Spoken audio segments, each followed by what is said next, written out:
conjugaison, il y a plusieurs formes verbales. Nous avons la forme pronominale, nous avons la forme impersonnelle, nous avons la forme active et la forme passive. Aujourd'hui, je vais vous montrer la voix active et la voix passive, comment les exploiter. Nous avons notre corpus au tableau, le chat mange la souris. Lorsqu'on nous demande d'exploiter la voix active et la voix passive, la première chose à faire quand nous avons ce genre de phrase, c'est d'abord identifier les éléments constitutifs de la phrase. Nous avons ici le chat qui est sujet du verbe, sujet dans la phrase. Nous avons ici notre verbe manger et nous avons notre complément d'objet direct, la souris. Nous savons que pour trouver le complément d'objet direct, il faut poser la question qui ou quoi après le verbe. Alors il arrive qu'on vous demande de transformer une phrase de la voix active à la voix passive. Pour le faire, il faut d'abord identifier la voix de la phrase qui est donnée. Ici, en l'occurrence, nous avons une phrase à la voix active. Pourquoi? Nous avons une phrase à la voix active tout simplement parce que nous avons notre sujet, notre verbe et notre complément d'objet direct. Et nous savons que la voix active, c'est lorsque le sujet fait l'action exprimée par le verbe. Et pour transformer, qu'est-ce que nous devons faire?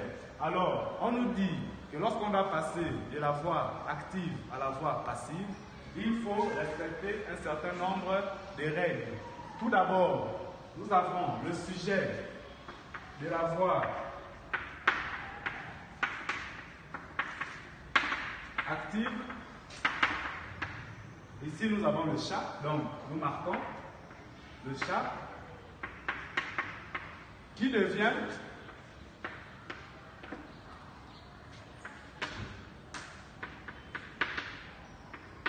complément d'agent à la voix passive. Donc, on met ici complément d'agent passif. Ensuite, nous avons le complément d'objet direct de la voix active, donc le COD actif, c'est-à-dire la souris, qui devient sujet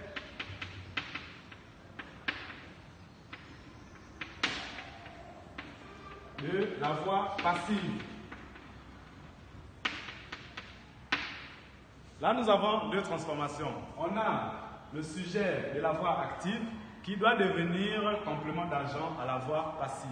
Et le complément d'objet direct de la voix active qui doit devenir sujet à la voix passive. Ensuite, il y a une autre transformation. Lorsque nous transformons de la voix active à la voix passive, nous avons l'apparition de la préposition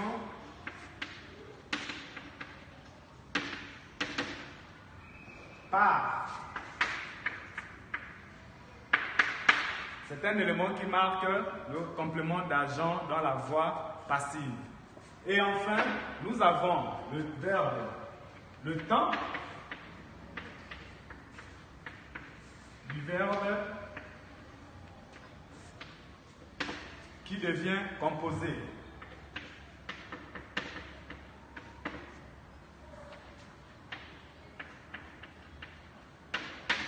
Le temps du verbe qui devient composé.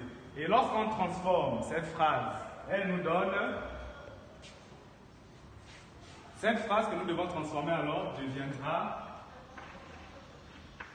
la souris est mangée par le chat. Donc, lorsque nous identifions les différents éléments que nous avons cités là-bas, nous avons le complément d'objet direct qui est devenu sujet à la voix passive. Nous avons notre temps. Nous sommes passés du présent ici à la voix active au passé composé à la voix passive. Nous avons ici la préposition par qui est apparue Et notre sujet de la voix active qui est devenu ici complément d'agent. Et je vais vous définir ce qu'on appelle voix active et voix passive. On dira la voix active, c'est lorsque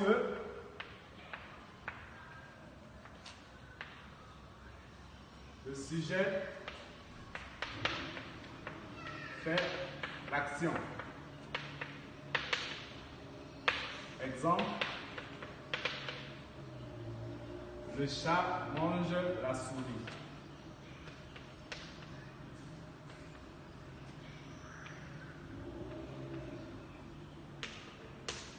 Et la voix passive. La voix passive.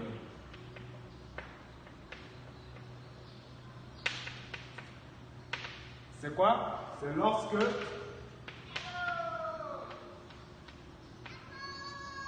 le sujet fait l'action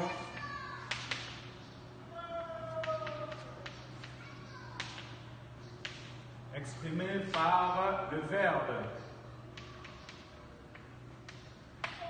Exemple, la souris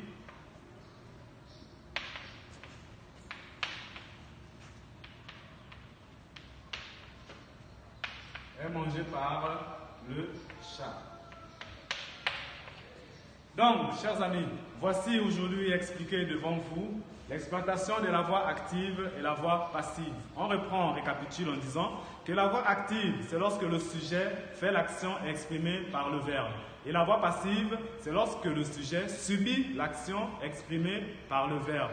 Pour transformer la voix active à la voix passive, il faut respecter les différents éléments que nous avons marqués là-bas, tout en suivant le procédé. Parce que si vous arrivez à l'examen, on vous pose cette question, il faut savoir les marquer pour pouvoir répondre correctement à cette question. Et lorsqu'on remarque ces éléments-là, alors on peut transformer. Une petite remarque, si dans une phrase, nous n'avons pas de complément d'objet direct, alors on ne peut pas transformer cette phrase en voix passive. Si je dis par exemple ici, maman mange, cette phrase active ne peut pas être transformée en phrase passive. Merci pour votre attention.